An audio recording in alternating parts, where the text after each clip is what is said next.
शक्ती म्हणजे जीवन आणि कमजोरी म्हणजे मृत्यू. शक्ती म्हणजे सुख आणि चिरंतन अमरत्व आहे, तर कमजोरी म्हणजे अंतहीन दुःख आणि मृत्यू आहे. केवळ शक्तीच जीवनाचे वैभव टिकवून ठेवते. आत्मविश्वास ही प्रगतीची पहिली पायरी आहे. जर तुमचा स्वतःवर विश्वास नसेल, तर ईश्वरावर विश्वास ठेवून काहीच उपयोग नाही. आपल्या अंतरातील शक्तीवर श्रद्धा ठेवा. उठा, जागे व्हा आणि जोपर्यंत ध्येय प्राप्त होत नाही, तोपर्यंत थांबू नका. अनंत शक्ती तुमच्यामध्येच आहे. न घाबरता पुढे चालत राहा. केवळ साहस दाखवणाऱ्यांचाच विजय होतो. भित्री माणसे कधीच काही मिळवू शकत नाहीत. म्हणून धैर्याने पुढे जा. यश तुमचे पाय चुमेल.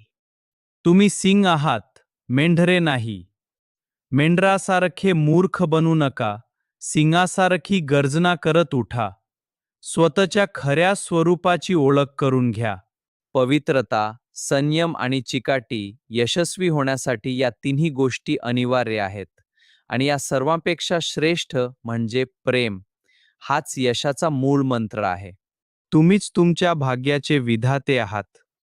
तुम्हाला ज्या शक्तीची गरज आहे, ती तुमच्यामध्येच दडलेली आहे.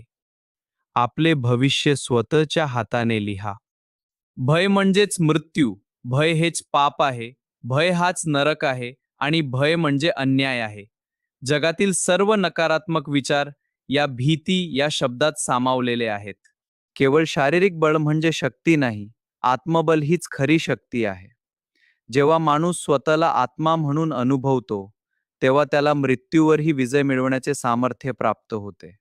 अभय अभय, जगाला आज ज्या एका धर्माची नितांत गरज आहे, ती म्हणजे निर्भयता. जर तुम्ही घाबरलात, तर तुम्ही कधीच काही साध्य करू शकणार नाही. वीरता हाच आध्यात्मिकतेचा आधार आहे.